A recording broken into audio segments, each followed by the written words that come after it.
могут приобретать товары.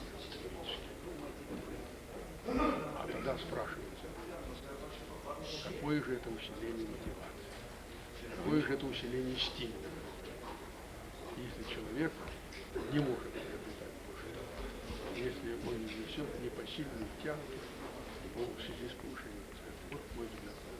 Вы не считаете, что эта мера несколько запоздала? Ведь были Бесспорно. прогнозы, которые указывали, что тогда, когда горизонтальные административные связи еще работали административно, это уже не цен ценилось.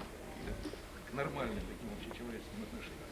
А теперь вы нормально по-человечески попробуйте понять вот всю сложность вот этого из яичницы сделать яйцо, как вот сказал. Могу я вам дать пример? Я написал деньги в прошлом году. Сокращение или такое.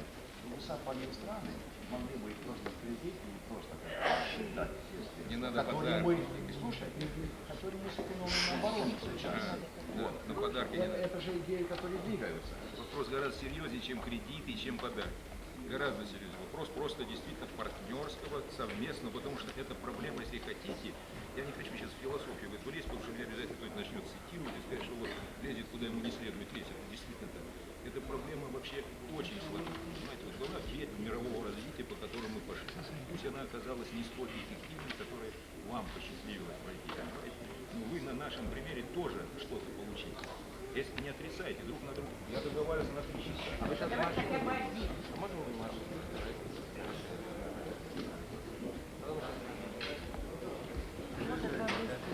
Нет, ну зачем? Мне очередь.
Позже возникало в 2017 году.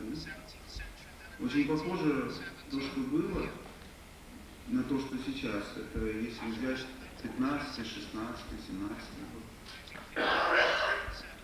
Но дело-то в том, что ни разу Россия из этого не вышла достойно. Она ни разу не вышла из этого без кровопролития. Она ни разу не вышла из этого так, чтобы можно было гордиться найденным решением. Вот поэтому сейчас проблема поиска такого решения, мне кажется, должна поставлена в центр общественного внимания. Я хотел бы только здесь отметить, что ни в коем случае, мне кажется, нельзя увлекаться тем, что мы уже создали, что у нас появилось в последнее время. Я имею в виду нашими парламентами и нашими демократиями и прочими инструментами. По очень многим признакам я бы мог раскрыть этот тезис и объяснить, почему они не могут вполне решить эти задачи. И потому что они Реформа. И можете посмотреть его статьи, труды по этому вопросу. И один факт, что в 2012 году уже 40% тех, которые были переселены на хутора и отрубы возвращались, свидетельствует о многом. Второе, я недавно прочитал очень интересную книгу, если будет время, загляните, есть такой дневник барона Буддека. Это одного из подвижников Колчака. Очень интересно, очень такой прозорливый человек, проницательный человек, который рассказывает о столыпинских крестьянах, условно говоря, в Сибири. Вы там можете найти немало материалов, свидетельствующих о том, что эта реформа начала уже трещать по всем швам.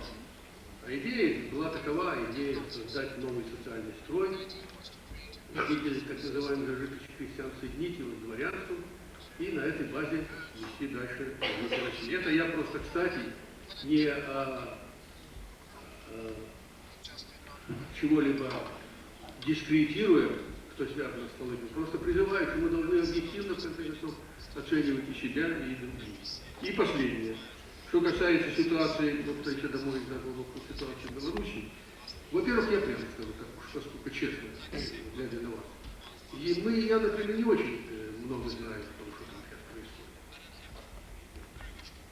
Думаю, что вот пленум ЦК, который будет сейчас, он прояснит многие вопросы. Теперь я всегда бывал в Беларуси, вы знаете, много раз бывал. Всегда, вообще, откровенно говоря, очень с уважением, сейчас с уважением большим отношусь к вашим людям, к вашему народу, к нашему народу. Потому что для них очень было свойственно реагировать. Думаю, что я согласен с такой оценкой, что это отражение общей ситуации. Реформа, которая проводится сейчас, к сожалению, которая раз, второй раз, проведена без оценки последствий. А побыв в этом самом руководящем котле, я, может быть, больше, чем когда-либо понял, что одно из сторон искусства руководства, может быть, даже состоит в этом мудрость руководства, состоит в том, что надо уметь оценивать последствия принимаемых решений. Это чрезвычайно трудно, но это абсолютно необходимо. Сейчас перерыв, уточняю порядок обеда. Да, значит, у меня очень коротко. В ответ на ситуацию в Беларуси. Я считаю, что сейчас в Беларуси нормальная реакция на ненормальную экономику и на лживую политику. На этой оптимистической ноте объявляется перерыв на час и 15 минут. Видимо, поскольку мы сдержались, 3:15 мы начнем заседание. Исходя из таких посылок, я вообще-то еще летом как-то предложил свой вариант организации нашего союза. Причем вплоть до сентября месяца проблема заключалась в том, как и какой союзный договор предложить с тем, чтобы сохранить все 15 союзных республик. Действительно, сохранить все 15 союзных республик и дать такую концепцию, которая была бы привлекательна для всех. И в тот период я, кстати, отработал свой вариант, и он был и опубликован, не знаю, знаете вы или нет. Но, к сожалению, когда российское руководство стало достаточно быстро завоевывать авторитет, для того, чтобы ослабить наши позиции, была вытащена, на мой взгляд, совершенно негодная политическая борьба. Социологическим данным 70% россиян считают родиной весь Союз. Не будет ли вот этот идеологический раскол между РСФСР и СССР той основой внутринационального раскола, который породит гражданскую войну? Ну, это, конечно, так. Я считаю, это искусственное поставление. Причем многие пытаются каким-то образом соединить с российским руководством, имперским. Мы просто хотим сохранить единство России.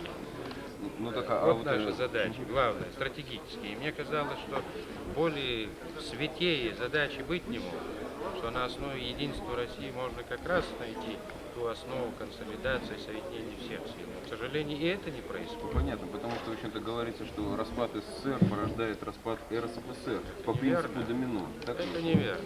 Неэффективность центральной администрации привела к тому, что республики союзные хотят более-менее самостоятельно осуществлять свои реформы в интересах своих народов. Но самое главное звено в волшебном союзе – это Россия. Если мы сохраним РСФСР как единое государство, как единую республику, мы сохраним и союз. А здесь хотя бы одна автономия, которая хочет разделиться? Ну, конечно, хочет. Простите, пожалуйста. Конечно. Не хочу называть. There's been no real price reform, simply an administrative increase in prices, or state-mandated increase. There's been no readjustment of relative prices. There's been no change in the state monopoly over the supply system.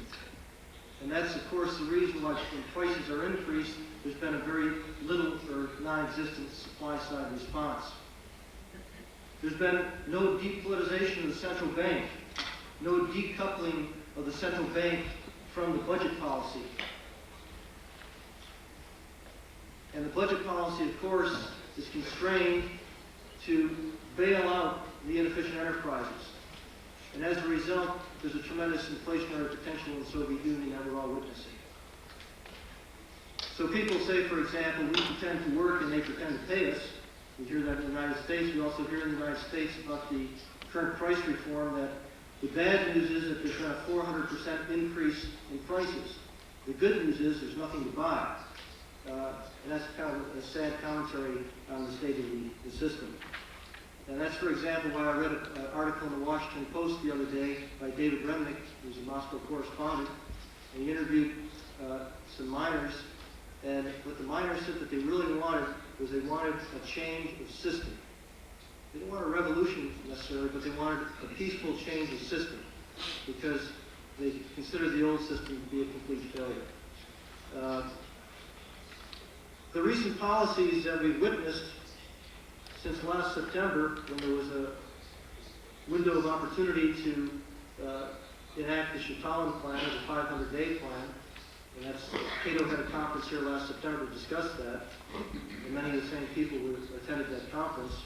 But since then, of course, Gorbachev issued his October 4th decree listing the first steps towards a market economy. And one of those steps was to enact a steeply progressive tax on enterprise profits.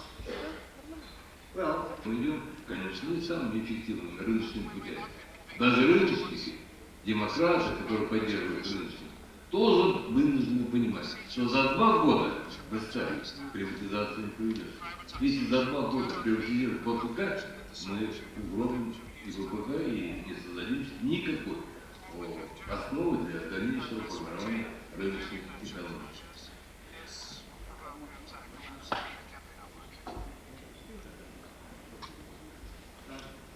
Microphone. Или довольно уже очевидной плоскости перевести вопрос в другую сторону. Почему те, кто могут вывести страну из нынешнего состояния, так воспринимают структуру власти никак, так сказать, не придут к тому состоянию, которое предоставит возможность? Вот, на мой взгляд, общество уже вполне созрело до того, кто может, и оно использует какие-то такие рычаги. Сложные и многоплановые. Дело в том, что сейчас не так уж ясен вопрос, и нельзя сказать, что это возникнет консенсус, кто же может вывести страну из кризиса, потому что, вообще говоря, очень много политических спекуляций, политических амбиций. И очень много неоткровенности, мягко выражаясь, со стороны центрального руководства. И здесь, в общем, мне кажется, что могут вывести, может создаться ситуация, когда мы, наконец, начнем выбираться из кризиса, когда будет, в общем-то, понято, что должно быть, в общем, руководство компетентное, прежде всего. Вот это неуважение компетентности к профессионализму, это одна из черт большевизма, которая сейчас присутствует в нашем обществе. И вот многие политические амбиции и спекуляции, они, в общем-то, часто основаны на том, чтобы игнорировать профессионально. Мы сами с усами, мы сами сможем. Вот. И даже тот минимальный профессионализм, который сейчас существует среди людей, населения, что тоже очень печально. Вот. Почему, собственно, люди, которые могли бы эффективно работать, сейчас где-то оказываются на обочине? Ну, мне трудно ответить на этот вопрос, поскольку я тоже отношусь к числу этих людей. Но здесь ситуация каждый раз была своеобразная. Скажем, то, что покинули, скажем, Борис Федоров и Григорий Явлинский, правительство Силаева, это один сюжет.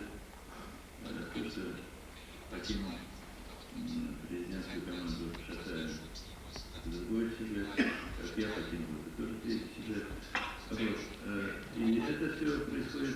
по-разному, но вот, я просто могу сказать о себе, что я помню, что я уже исчерпал все возможности влиять на ситуацию, а пришел я в команду Горбачева по его приглашению как для того, чтобы осуществлять быстрое продвижение нашей экономики к рынку. Когда я понял, что по различным мотивам, в основном не имеющим отношения к реальному внутреннему нашего общества, я уже осуществлять не могу своих функций.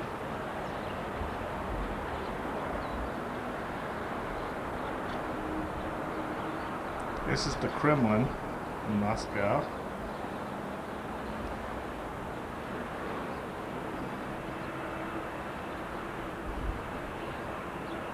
You can see the spires, and then these churches are in the middle of the Kremlin wall grounds.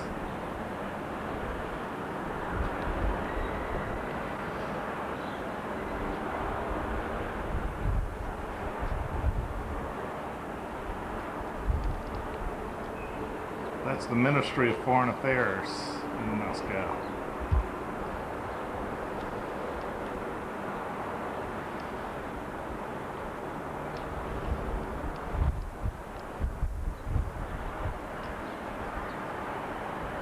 You can see how Moscow as a city is kind of low and squat, no tall buildings, no skyscrapers.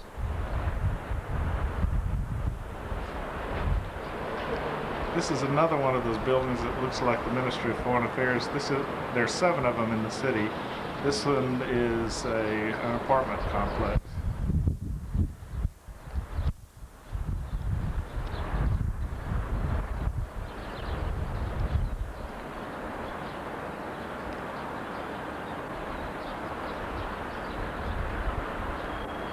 Probably 3 kopecks. Yeah. I didn't bring any, I mean, I don't have any rubles I don't either. at all. And if you gave them a dollar, I don't know, they'd probably slip you one. I mean, it's...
relationship between the growth in salaries and the discount rate, because the higher the inflation rate, well, the higher the bonds, but maybe the lower it's going to be. I enlisted in the Navy when I was 17. I'm sure I looked very young.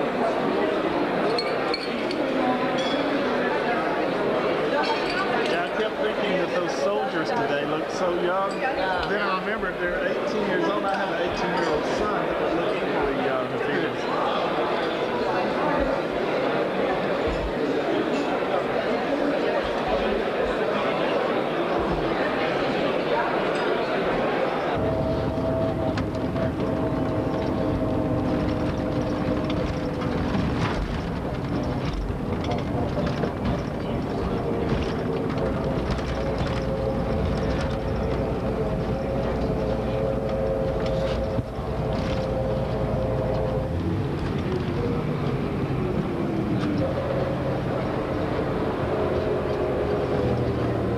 The budget they have.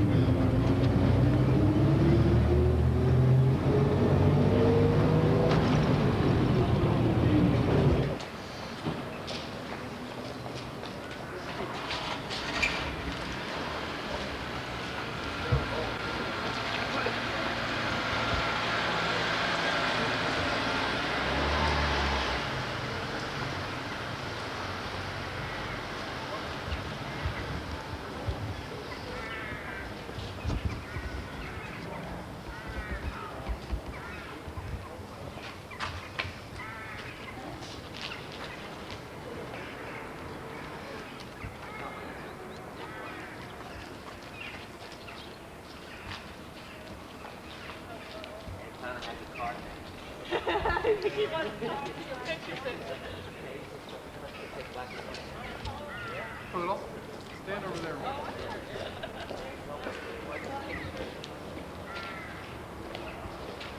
Just gotta get this lady out of the way.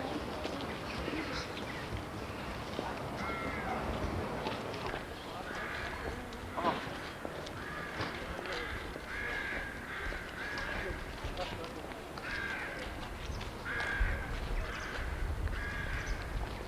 What do you think for a top touch?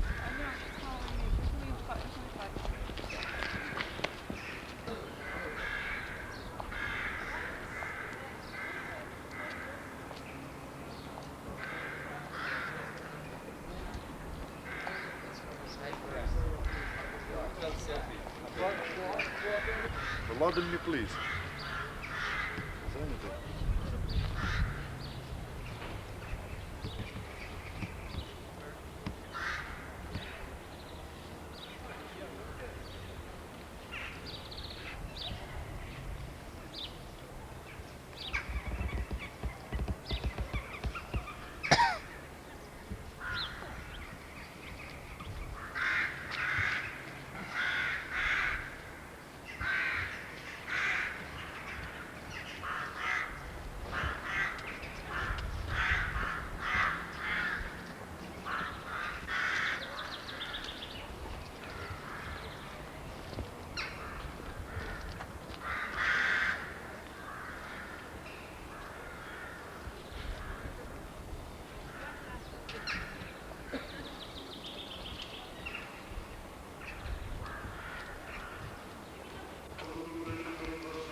Yeah, I black and white because it's for newspaper.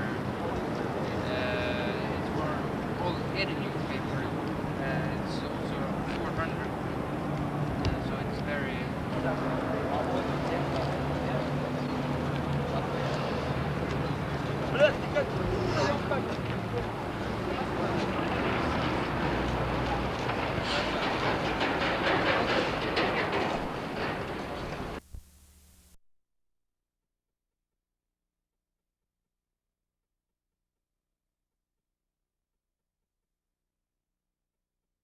You got something? The apostles. That's a good shot. What did you get? What did you get?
At least 25%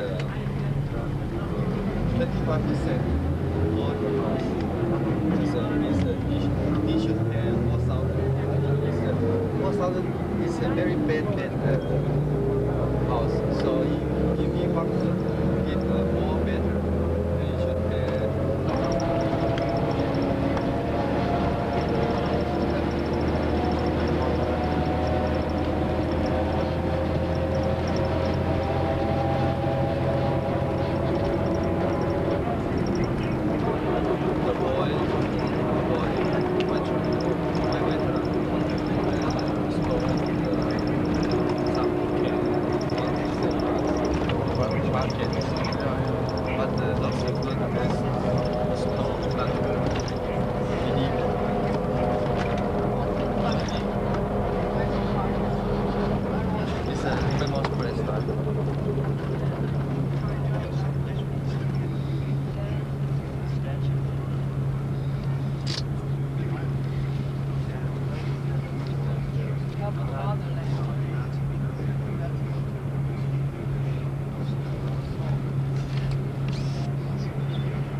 So it says what did they say? Maybe they said we got this country. We control this country, right?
This is KGB headquarters.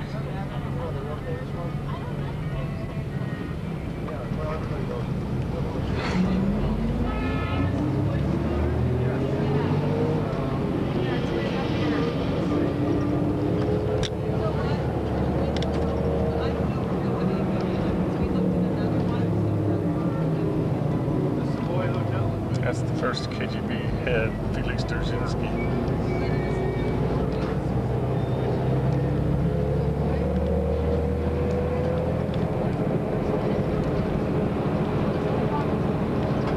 Series Riley Ace of Spies. That's on PBS. Yeah. Oh yeah. This is the Metropole Hotel. This is one of the most expensive hotels in Moscow, aside from the one that we're staying in, which costs $400 a night.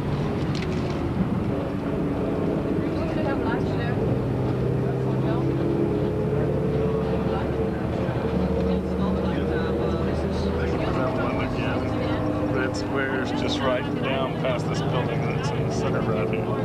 Lenin's tomb's on the right.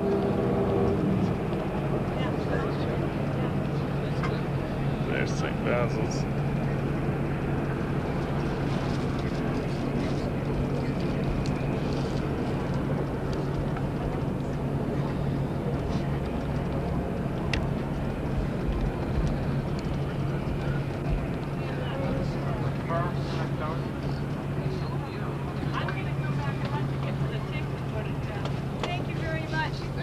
Bye, everyone. Take care.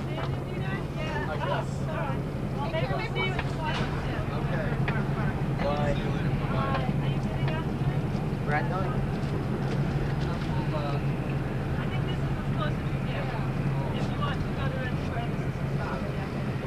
Go to Red Square. Julie, what time do we have to be over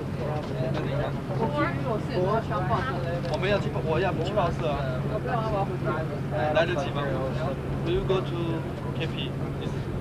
Yes, I've got to go over there. I was gonna maybe stop up here. I don't feel like tearing out of the dark right now. I want to go to McDonald's. I have to see this place. Not to eat there, I just want to see it. It's the same everywhere. Yeah, I know, but I want to sort of look at the lines. A little bit bigger. The one in Budapest is beautiful. You have to stand in line if you want to get It's all part of the Kremlin. No privilege.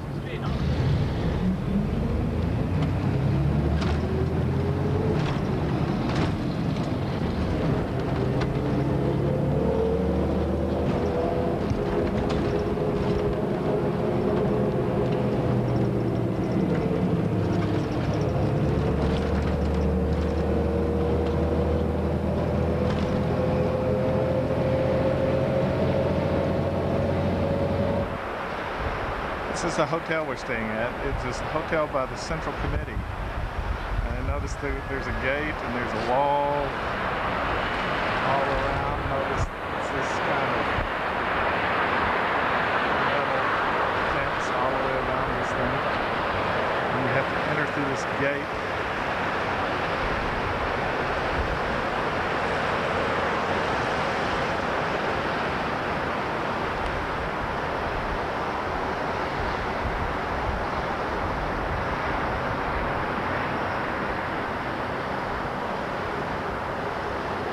Luxurious by Russian standards. By ours, it's mediocre. It costs $400 a night.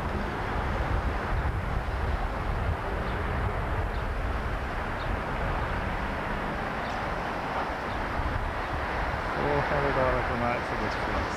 What a rip-off. Here's the stairs.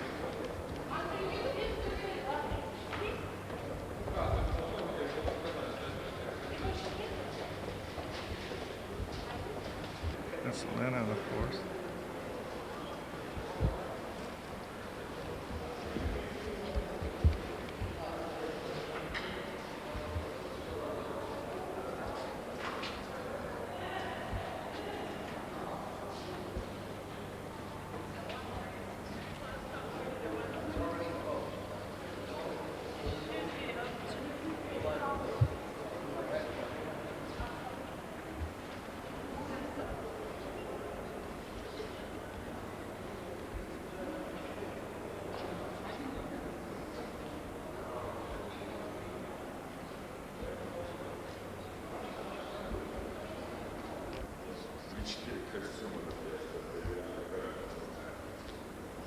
Floor I'm staying on. Have the foyer here. Windows. foyer. Here we're going to walk down to my room. The hallway.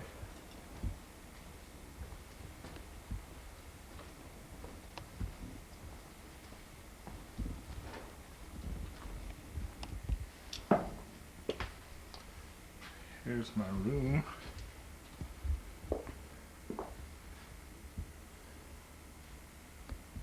Again, if you can imagine, this is $400 a night for a little single bed.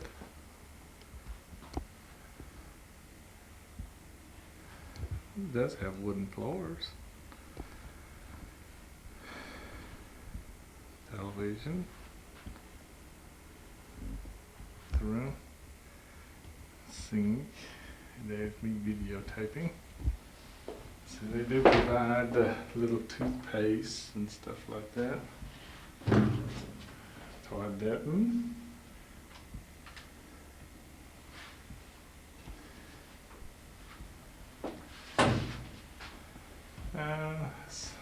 Shower.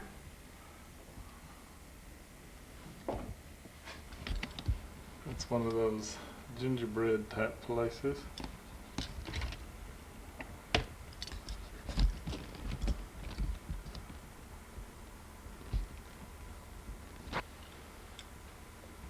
It's an apartment house.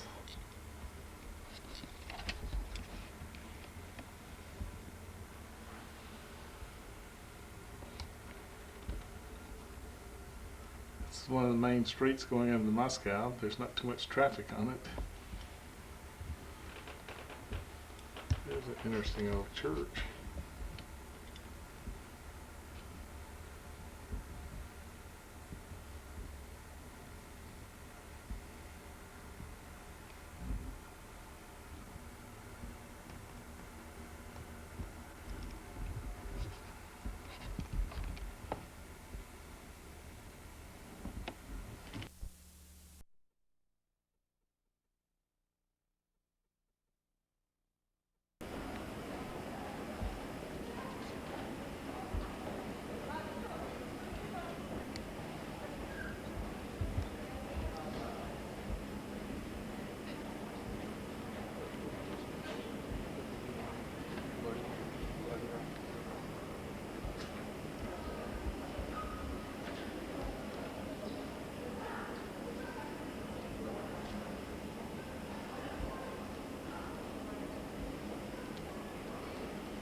This is Prague Castle, where the president lives.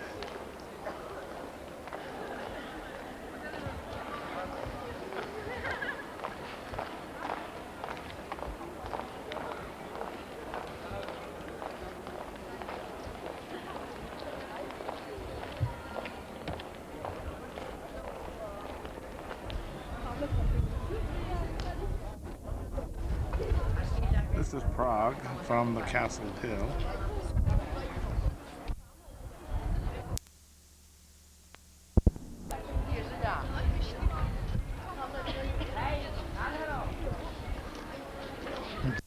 Here probably can't see anything today.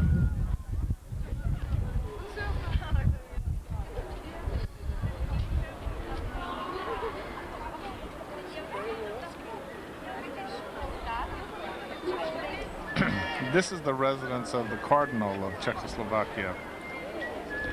And for years it was very touchy because here he was the representative of the church living in this building, and then the Communist Party, which was ruling at that time, was here in this castle just next to it.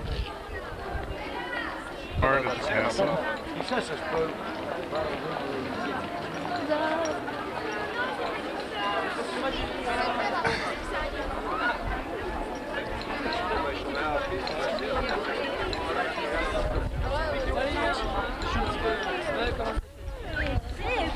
See, double-headed eagle comes up to hold over from the Austro-Hungarian Empire.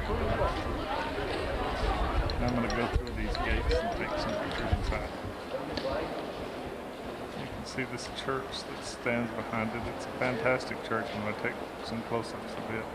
The church, it's going to be really hard to get this in because of how huge it is and how close I am to it.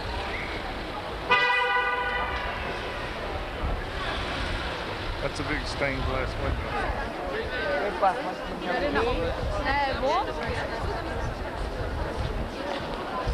There's an interesting statuary.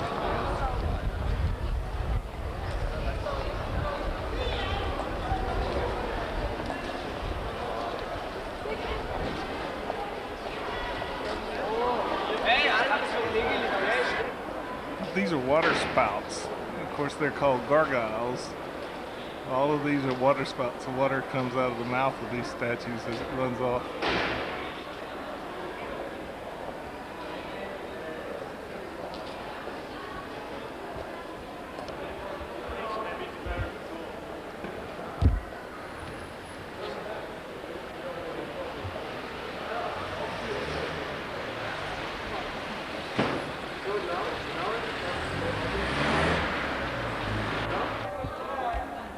Here, we're behind the church there now. I'm going down into some of the old area of the town. There's another little church.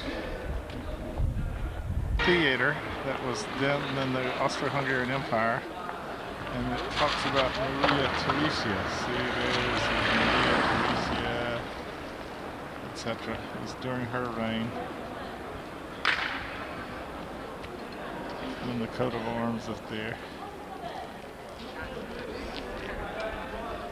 This is one of the most picturesque streets I've ever seen, but it is absolutely packed out right now, as you can see.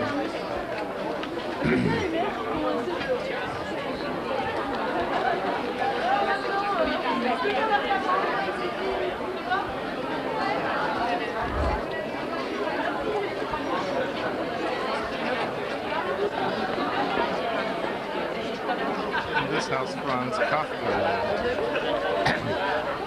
That's what this is. Sounds Kafka.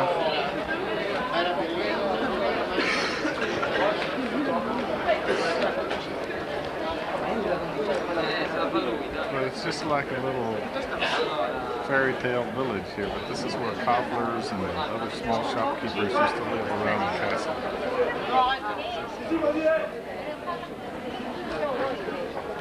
Most picturesque, I think. That timber. And then this little groove in here. Little window.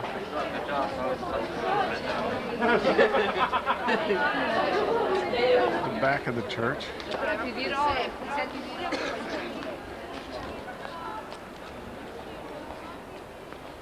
This church was begun in the year 1060.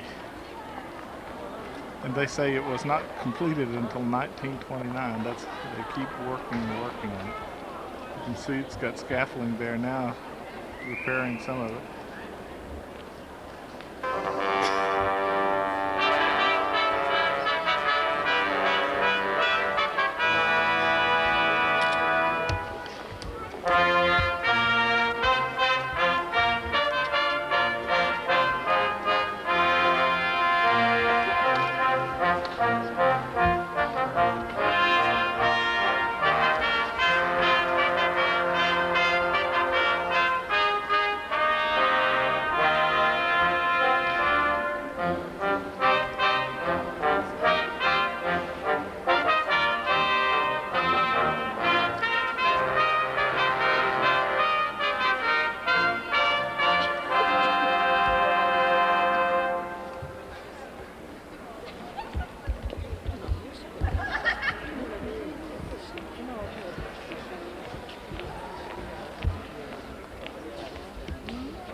This is the restaurant where Joseph and I had our lunch.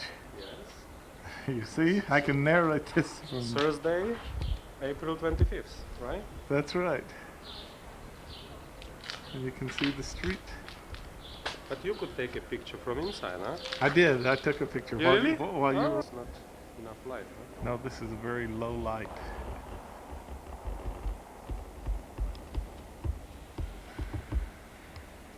What's the name of this church, Joseph? St. Nicholas. St. Nicholas. On a small side of the city of Prague. Yeah, this is... Malá strana, white. You see how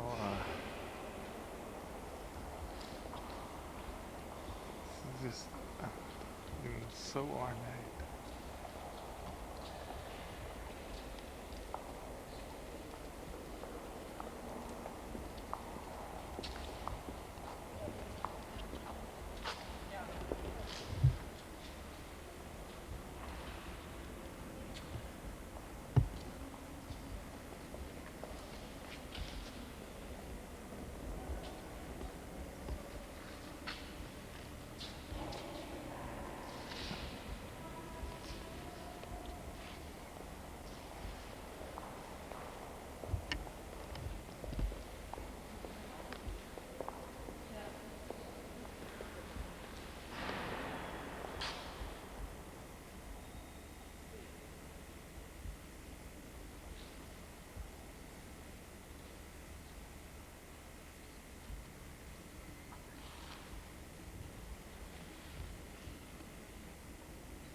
This is from the Charles Bridge in Prague, looking back towards that church we were just in, with that green dome on it is the church we were just in. This bridge has all sorts of statues like this on it.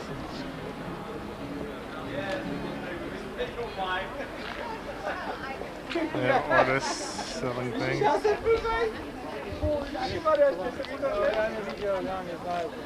This is looking towards the old city of Prague. You can see again all of these statues down the bridge.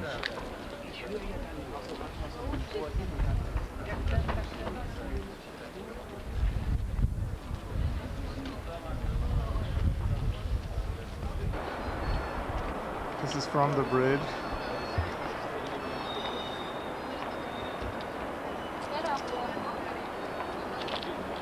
Vltava River. Vltava.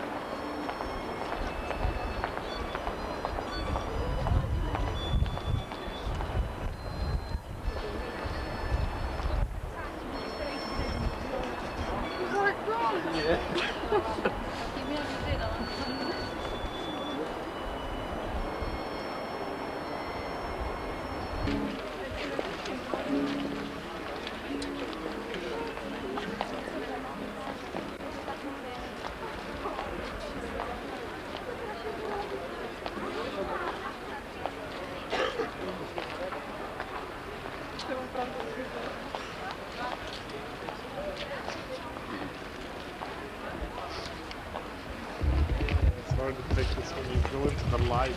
Yeah, yeah.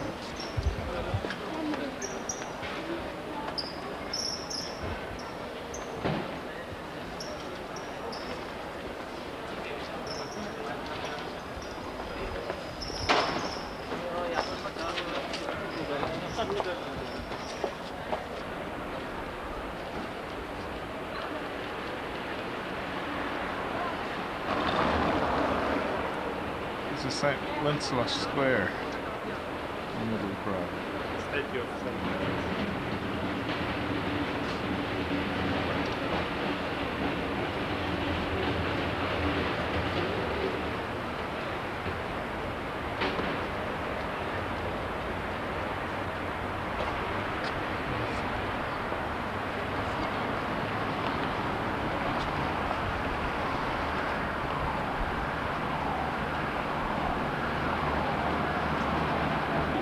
This is a memorial to Jan Palach.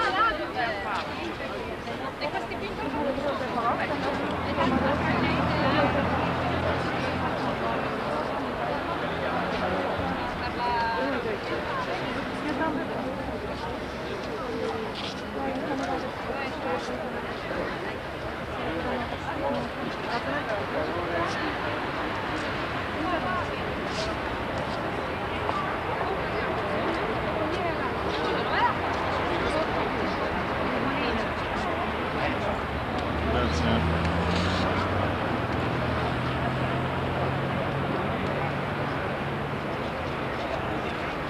Against communism is what this is. Vietnam communism.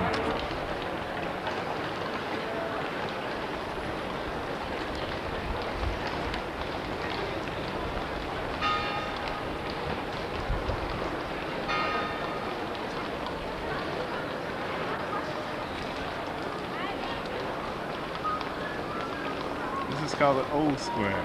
Yes, Old Town Square. Old Town Square.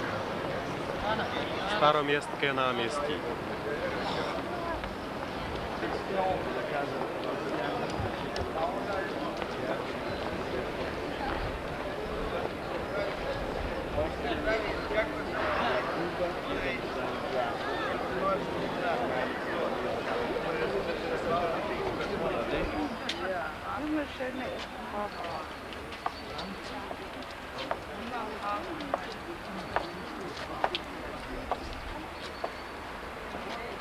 This is the Jewish cemetery in Prague.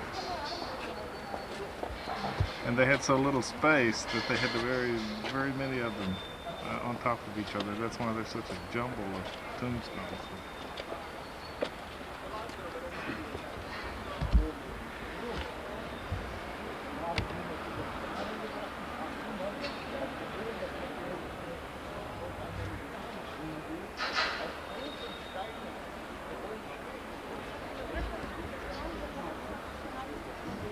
They put the money up on top of here as prayers. Notes.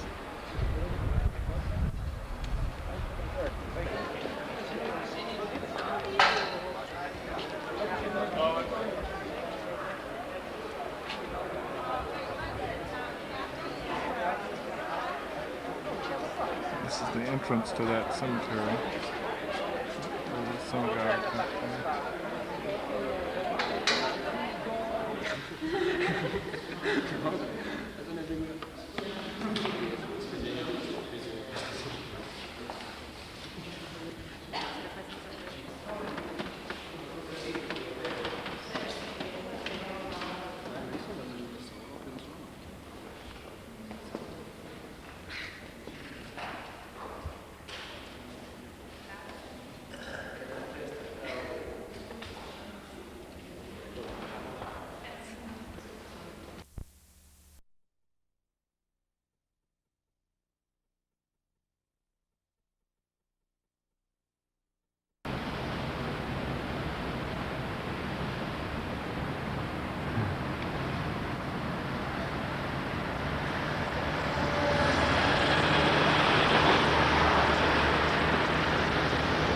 This is the hotel we stayed at in Moscow.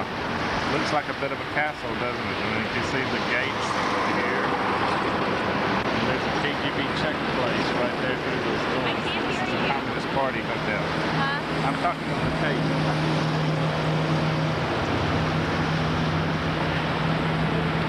It's rather good for a Russian hotel. We have a nice little suite with a bedroom and a sitting room. Prospect. We go to Leningrad tonight. Now we're on the inside of the hotel. I just thought I'd show you the lobby. We come through those doors at the gate there. And this is the lobby of the hotel.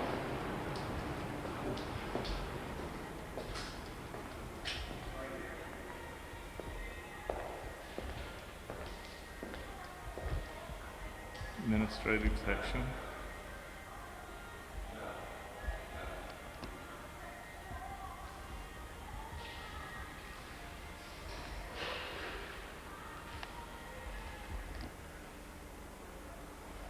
elevator. There's the front door where we just came through. This is the hallway of where we stay.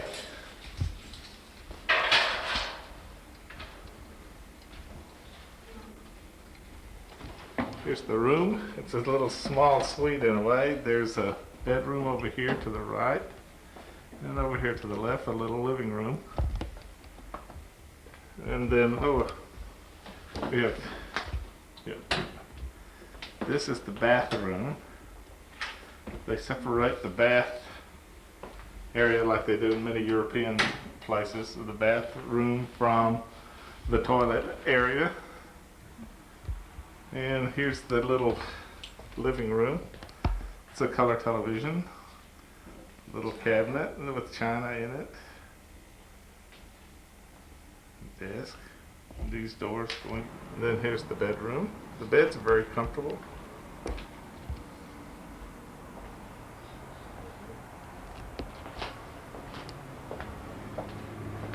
And this is a view out the window. The view out the window. This is all part of the same hotel complex that we're in. This is a Communist Party hotel, and you can see the wall around it. They always have a big security wall around their things. These evidently are just apartment complexes.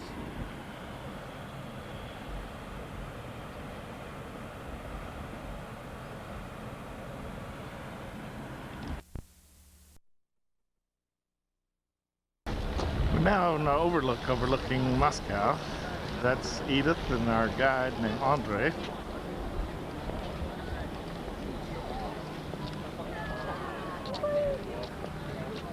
That's Mary. Yeah. Just take a picture of Dr. Hatton. И теперь я хочу встретить мой новый друг Андрей. Хорошо. Здравствуйте, господин Андрей. Здравствуйте, господин Хэттон.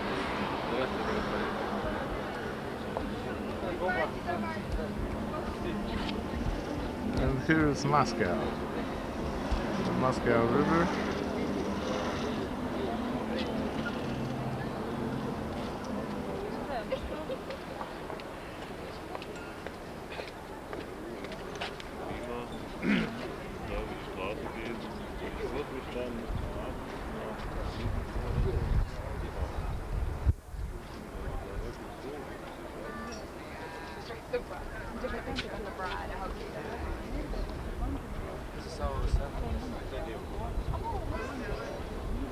What stadium is this?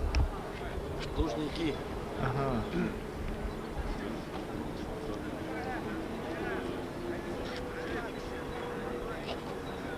And what is this monastery or church here? Yes, how it's called? That Novodevichy? Novodevichy. Yeah. Yes, you know. I saw one of the postcards. I see. Yeah. Okay, Novodevichy, this one. Beautiful. We're supposed to have a sort of museum shop. Yeah. And this is Moscow State University.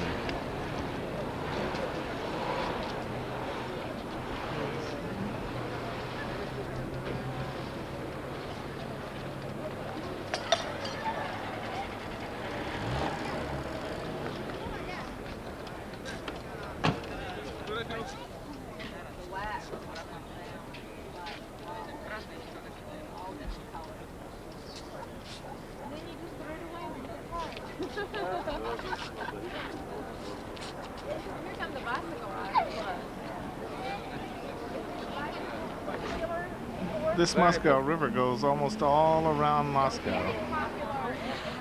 They have these river cruises. Wedding party here. Bride.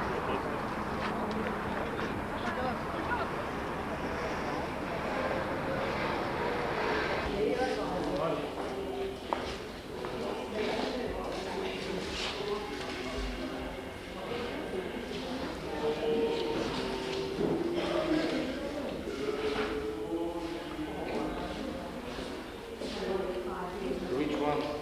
I want to put. You know,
This is supposedly the house that Gorbachev lives in. It's out here on these in the Lenin Hills. Beautiful area, but not a very beautiful house. I can't imagine that that's his house, but you can see it's a beautiful street. I'm gonna go down and check the Kosygin house. And the trees. See, the buses run on electricity here. Trolley lines. This is our car.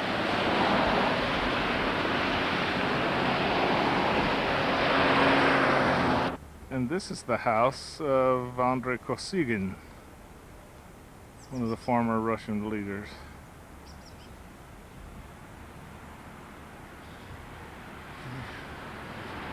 Yeah, it's a nice wide tree-lined boulevard.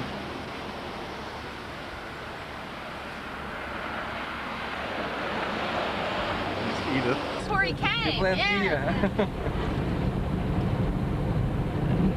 Где он приземлился? Are we going А to вот здесь stop? прям планировал. Вот так. Just here. Are we going to stop? Да, вот налево смотри. We'll come back and tour the square later. I can't take a picture. No, we'll come back and tour the square and go to Goom department store here out this. Maybe we are going to stop. This is St. Basil's. On the other side is Red Square. And this is the Kremlin.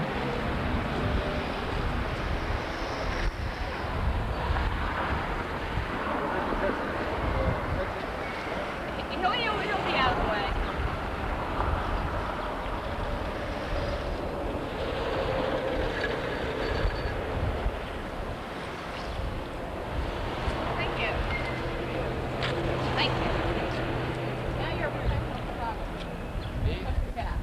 I was.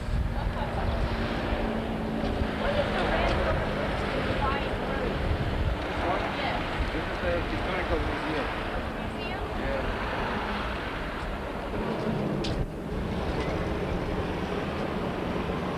This is the good department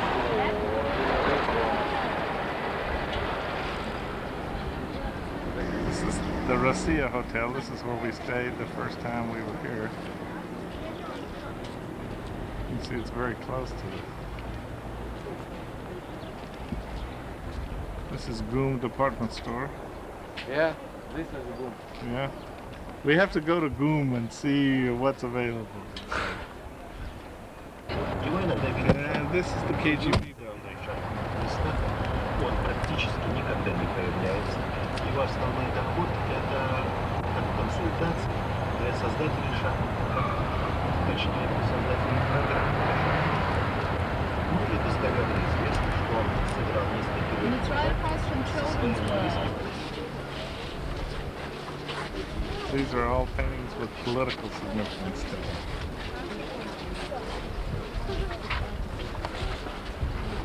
Notice this person crucified on Kalashnikov rifles. Yeah.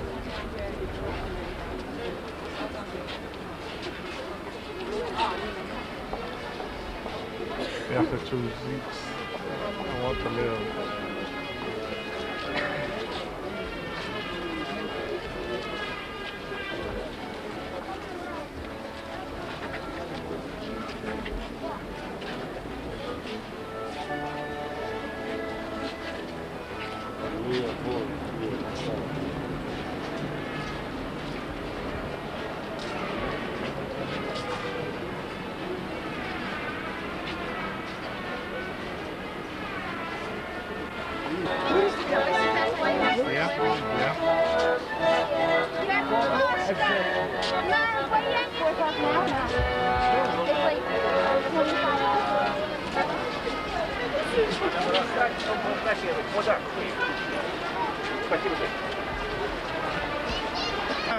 Neutron. So, what did you? This is Orbat Straße, which is or Orbat Ulica, which is a shopping street where you can buy all these little things. It's where I bought those Matryoshka dolls, and I just showed you those people. There's Edie carrying the dolls for me. But they also have things like this, things for artist stuff. But they have a lot of these things for sale. Oh, here's a genuine Russian bear.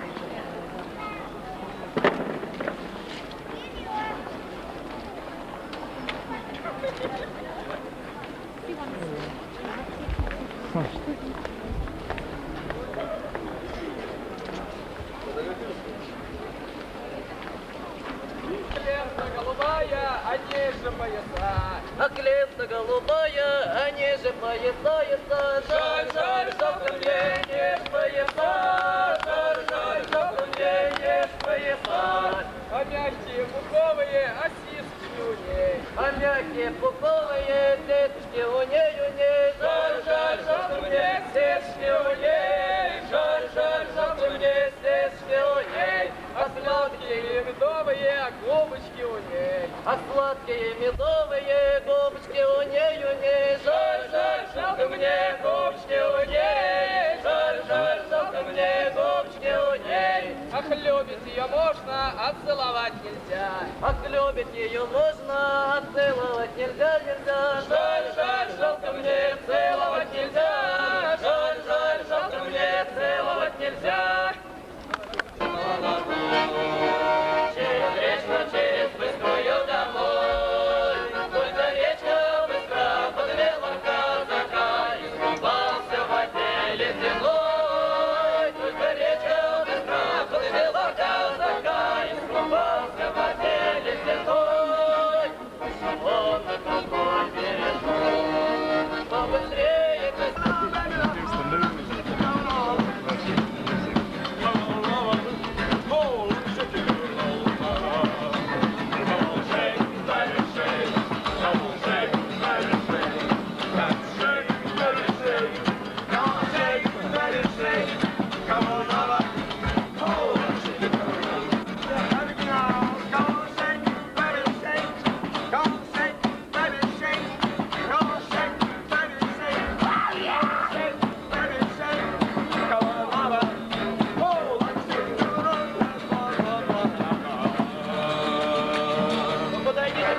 Пожалуйста, поближе.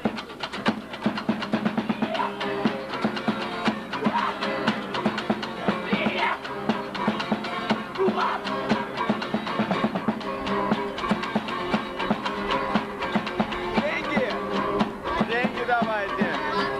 Платили. Так, деньги.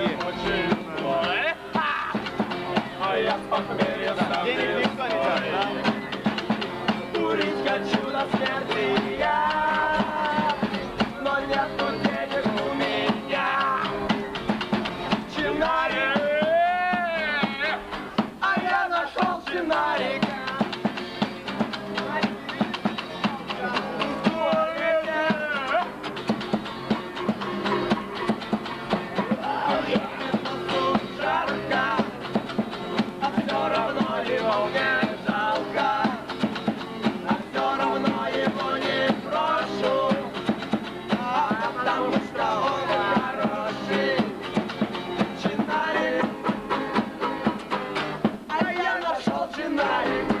Провожающих нет?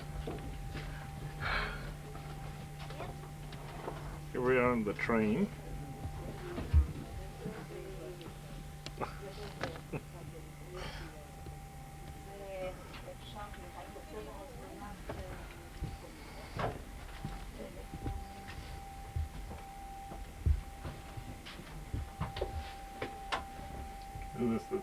This is the necessary room.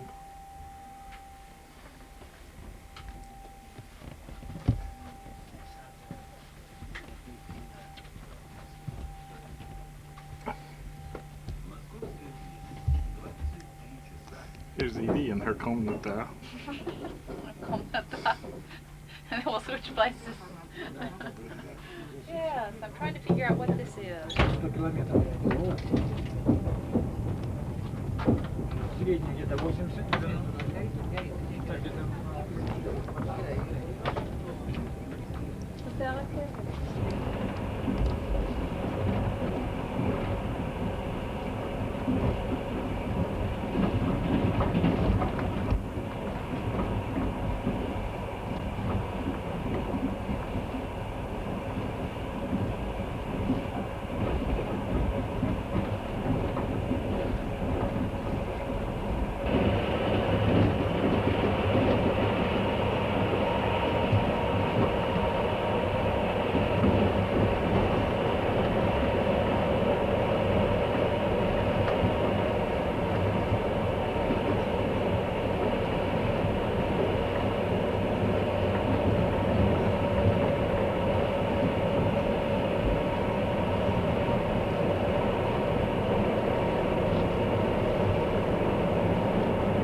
Transition of the old into the new.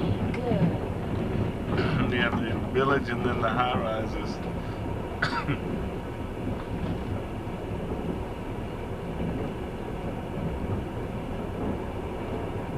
Well, here we are in Leningrad, and this is our hotel room in Leningrad. It's not very large, but it's clean and comfortable. And the little bathroom.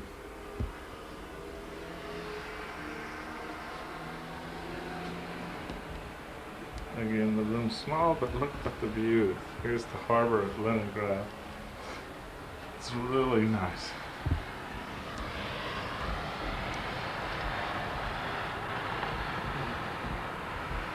Today is a Navy festival day. It's a guided missile carrier patrol boat. And that one too.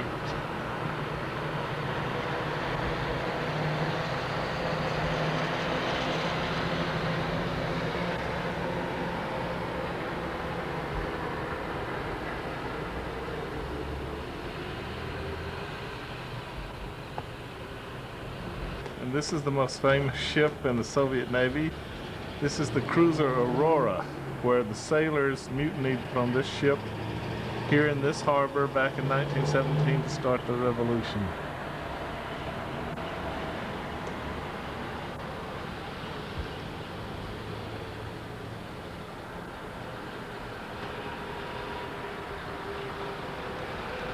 Behind it here is a military academy for young cadets.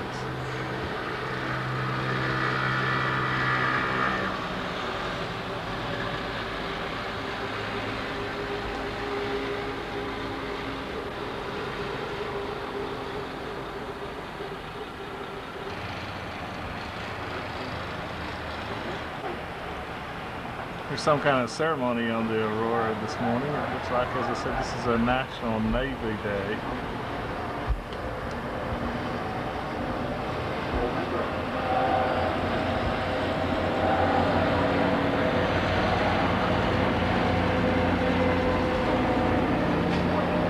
Also out here, there's a submarine of some sort. Looks like people are getting on it.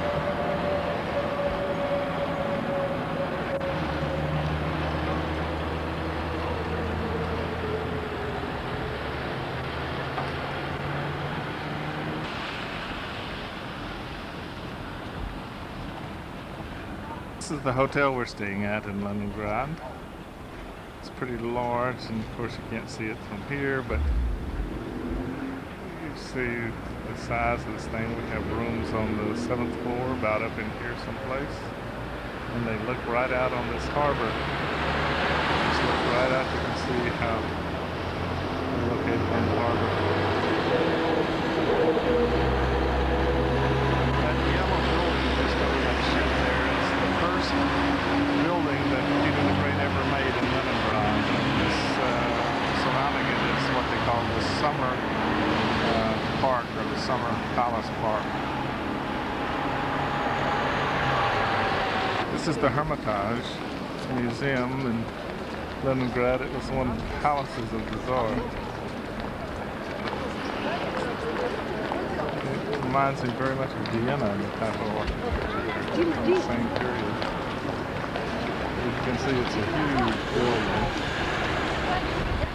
It's located right across from the water. That's one of the Soviet naval boats. Got a missile destroyer, I think. And the stop that says Hermitage. Hermitage. And here we are inside the Hermitage. This is where we began the tour.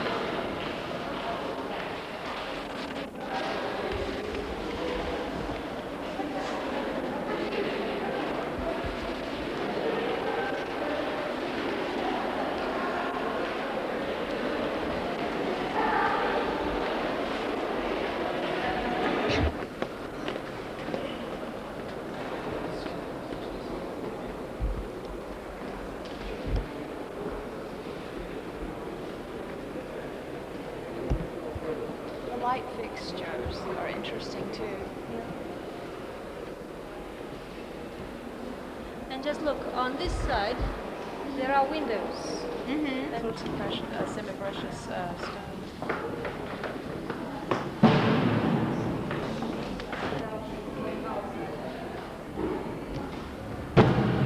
The parade. Tu noze.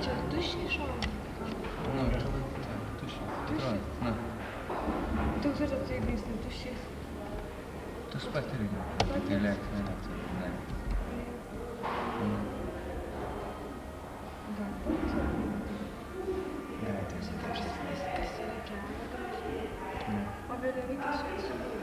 That's Elizabeth I who built this palace. She was the daughter of Peter the Great.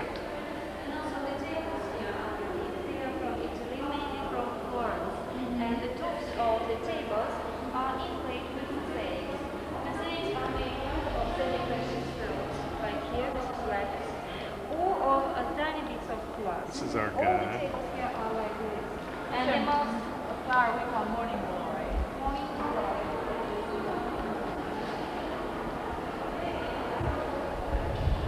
Ornate the chandeliers are.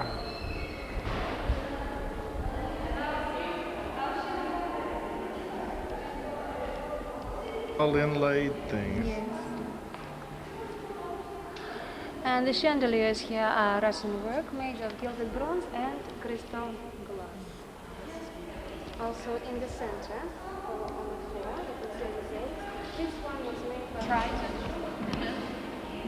a battle of centaurs and Lapithia. Well, it was in ancient Greece, I think. And centaurs stole This is the mosaic, women of Lapithia. but it was made by Russians And in there was the a great fight. 18th century. And also, I think you remember that we went up the staircase, and we didn't do that. Under this garden, there was a royal horse stable, and on the ceiling there was a layer of earth thick enough even for the small trees to grow. And this was an all-year-round garden because of the heat from the horses from underneath. This is a hanging garden because it's upstairs. And now we shall have to go downstairs to the gold room.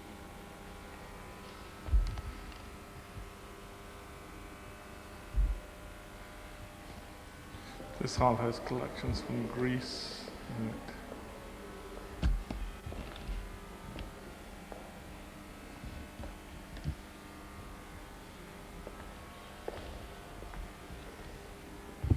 A hall of 20 columns. This is the important place where we get something to drink and to eat.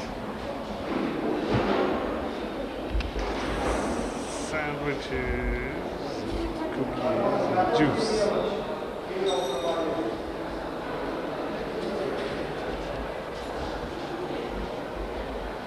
That's our guide, Julia.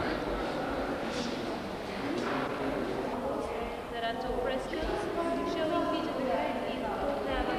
During that battle, It's Peter the Great. defeated Charles XII, the Swedish king.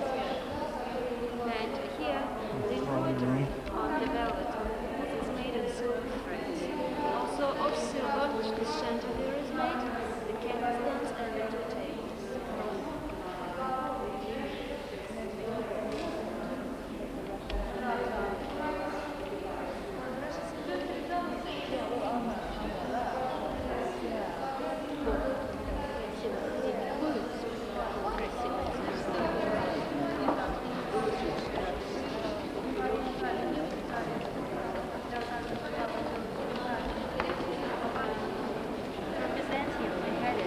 One had looked to the east, another had looked to the west, and they wanted just to have Christianity everywhere. That's a wonderful explanation. Oh, these gold columns. Wow. It's gold leaf everywhere. After the war, they had to restore this room because here the wall was broken by one of the shells between the second and the third window. Well, over there on a white horse is the portrait of Russian Tsar. Alexander I was the Tsar during that time. Also, there are some big portraits of the military leaders of that war. This is the commander-in-chief of the Russian army. If you read War and Peace, yes, Kutuzov. And over there is the brother of Alexander I, Prince Constantine, this big portrait. This is Prince Constantine who refused to become a Tsar after the death of his brother, and the reason for that was love. He was in love with a Polish woman who was not of a very noble origin, and Russian Tsars were only allowed to marry princesses. That's why he preferred love to power. He married her. And over there is the portrait of Wellington, the hero of Waterloo battle in 1852.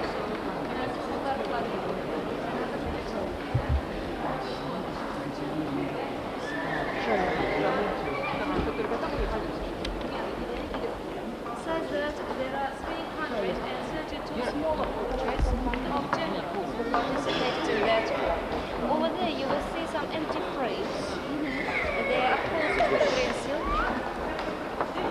All of these on this wall are other generals that fought in the war. Where you see an absence of a painting like that, it shows that the general died before the painter could paint him. These are all generals from the War of 1812. It was not easy for them to cross the river. Besides that, at that very moment, Russian flag.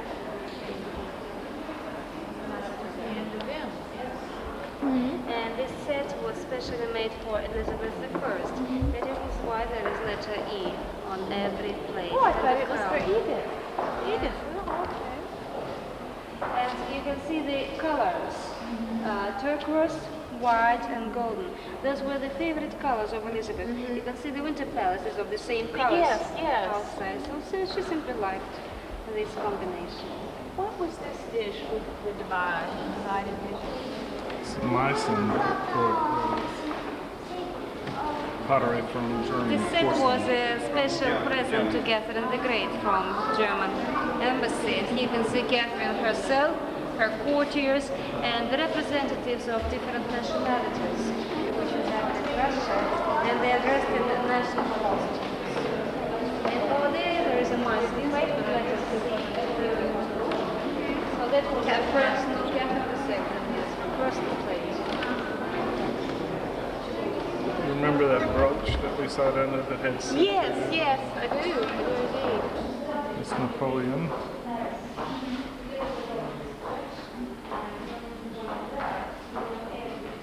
Exhibition here is made in a chronological order. In that end of the corridor, you can see pages of This is Champs-Élysées. that come works of women.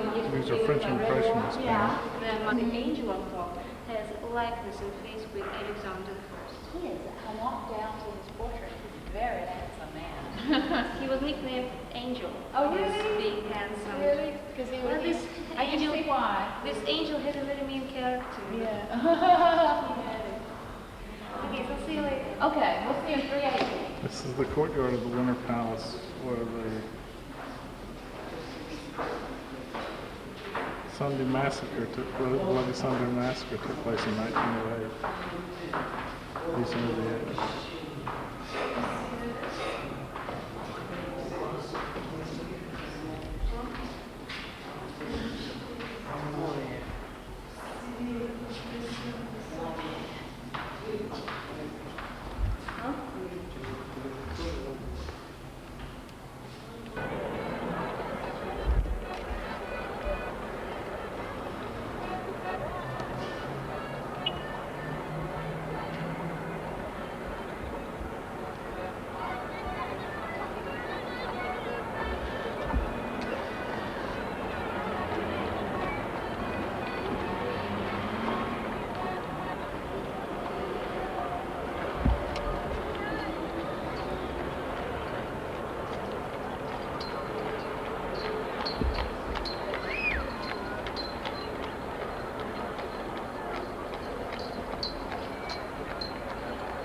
This is Josephine, the wife of Napoleon.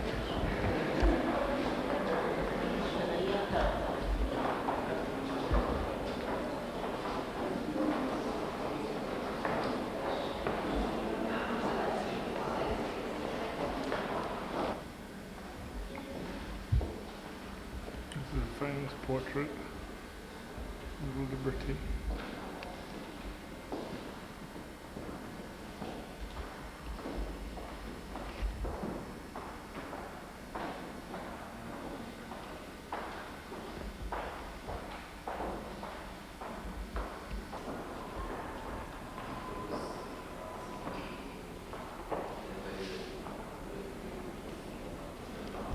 And there's Suyak.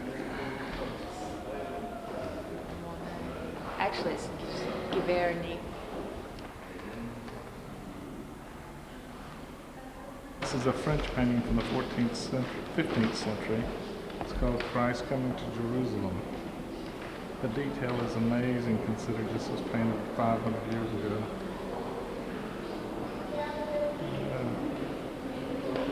500 years ago.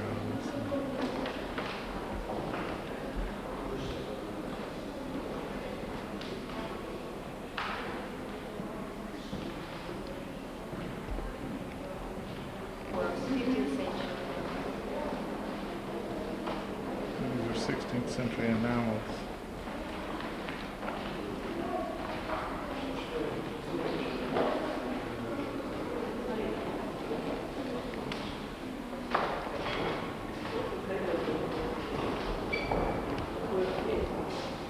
John the Baptist.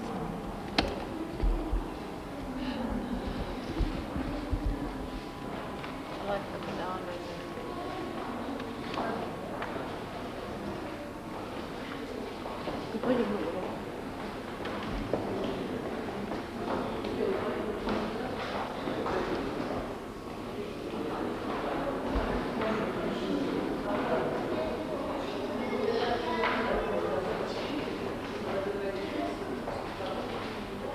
These are all enamels from the 1400s. All of these are Rubens in this room.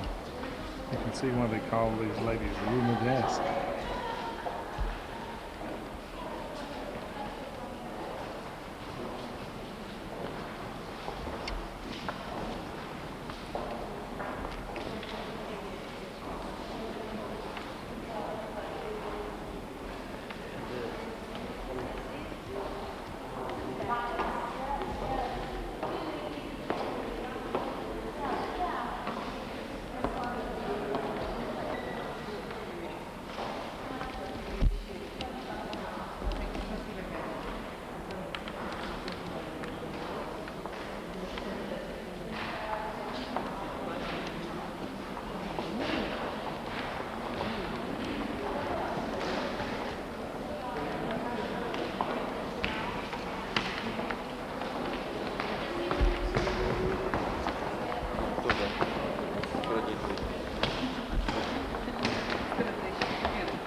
Rubenesque can also apply to men, I guess.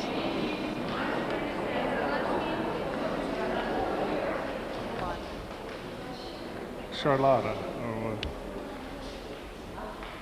It's King Charles I of England. This is Van Dyck. And that's the king's wife.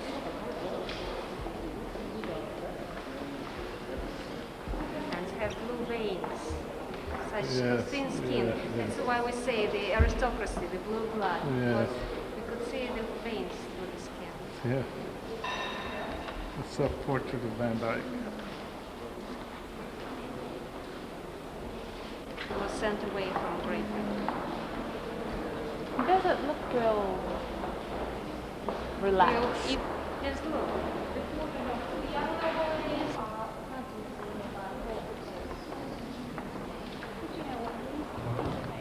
Interesting in that they show everyday life.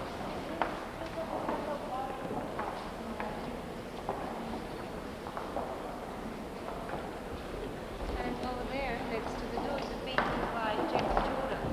This is the Feast of the Being King. Oh, Then she was a queen, and then she could choose a king. Same. oh, I like this behind you too.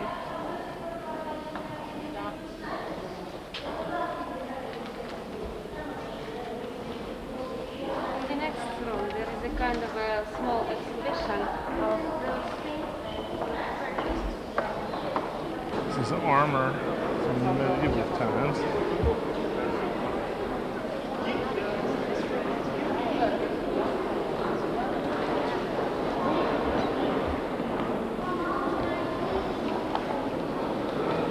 What, you walk over by the armor?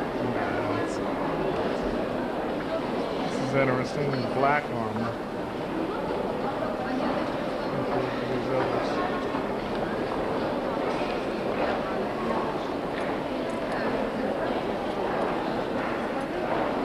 Paintings of the 18th century mainly. The vases and the tops of the table are made of lapis. Wow. And in the next room there are two paintings by Rembrandt.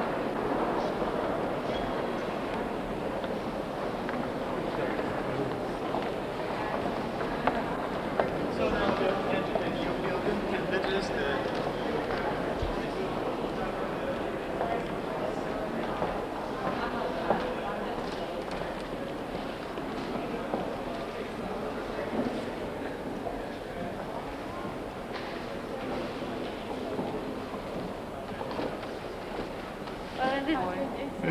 And she looks at him very firmly. Yes, and Joseph is With names of people. These plates date from the 1300s, and they were presents at marriage.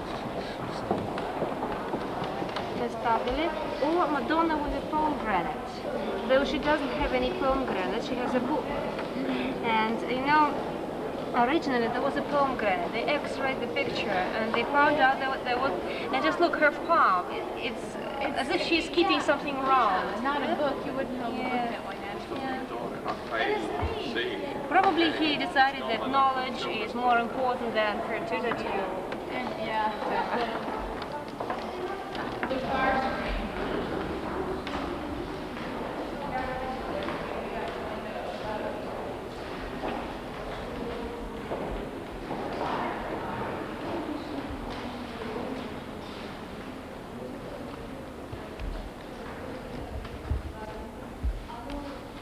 This is the view back towards our hotel. That's our hotel way down at the end here.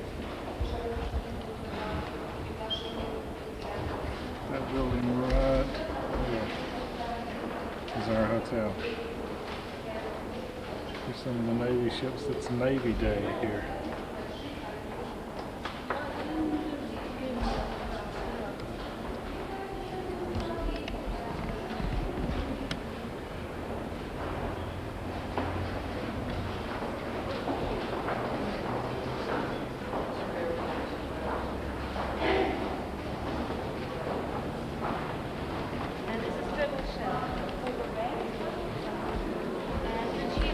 These doors are so ornately inlaid. Tortoise shell and things. Because the royal family purchased it from another noble Russian family whose names were Benoit.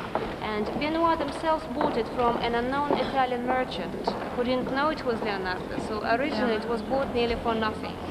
The painting was made when Leonardo lived in Florence. That's the early period of his life.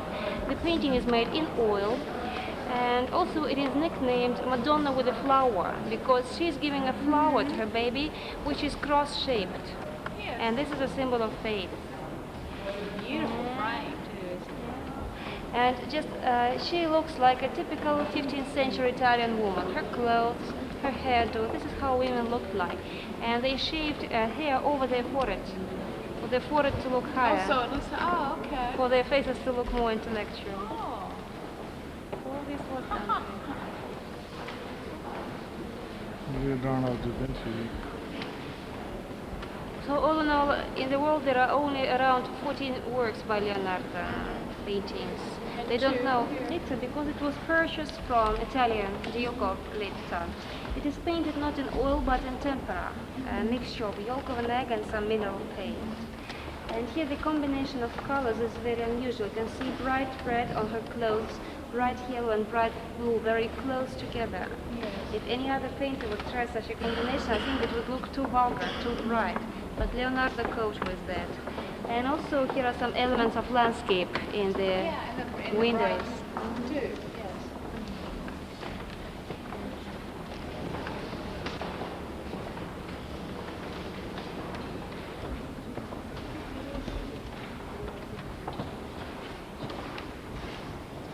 There's a nice shot here too, Dr. Hatchett, of the, I'm not sure which church it is, but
table at the restaurant. If they come back, would you ask them for another mineral water too, please? Yeah.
Сережка, а вы видели по ту сторону тоже салют? С корабля. Смотри.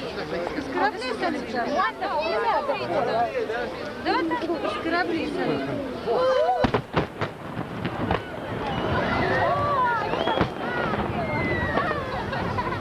This light. Is there upstairs?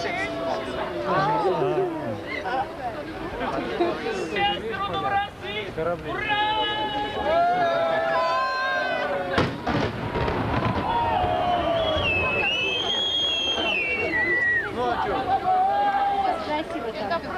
О, пойдем сюда подальше.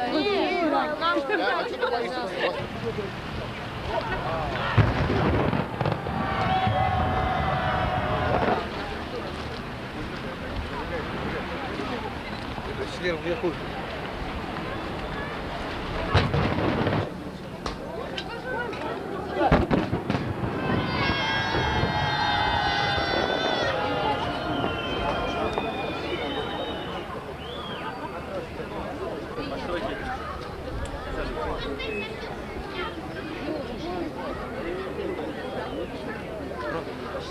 Coming. Yeah, I can. She is coming.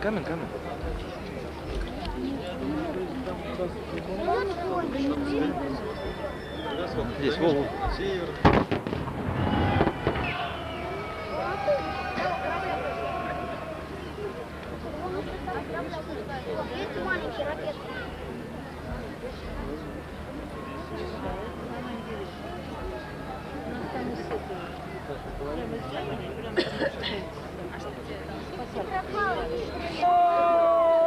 This is the Hermitage. This is the Winter Palace there in the middle. The old Winter Palace, and then this is the new Hermitage to the side. Where we were earlier today. This is Soviet Navy Day. Да вон на почту, выйдем.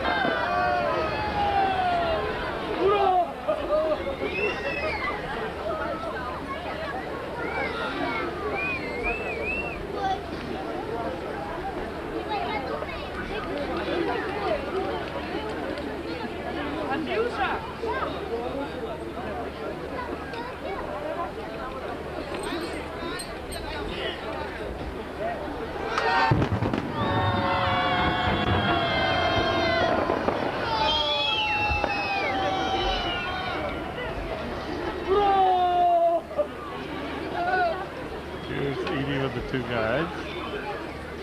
Our two friends right here.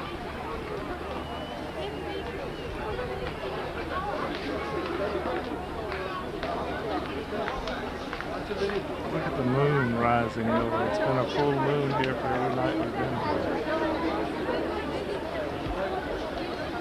Down the Hermitage.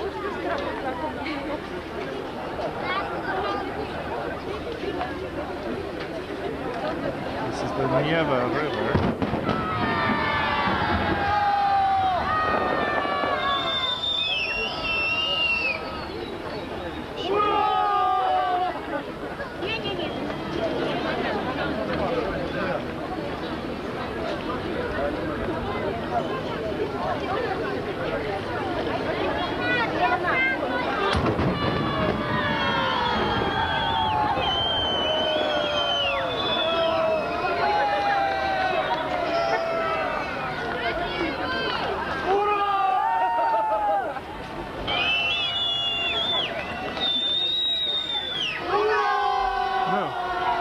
смеете?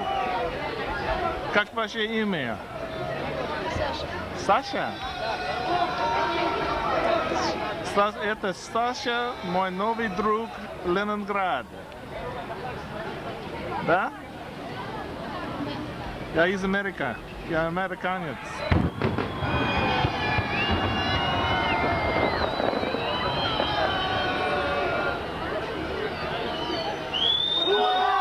Somebody got carried away, jumped into the water. The waters are polluted here. Oh. I don't notice any militia going in after him. Yes, I think so. That'll sober him up, though.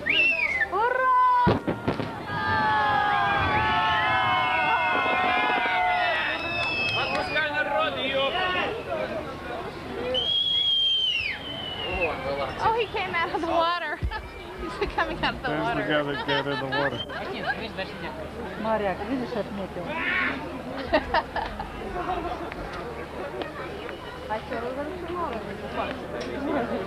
Yes, yes.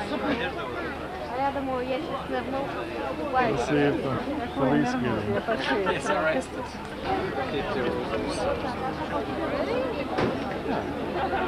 Because of violation of law.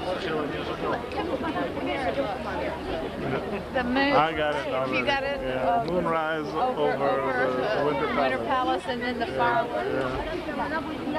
These are the most beautiful fireworks I've seen since. That's so lovely.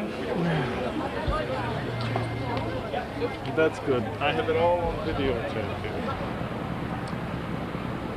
It's 10:30 at night. The sun is just going down. The battleship, or actually the cruiser Aurora, lit up for the night.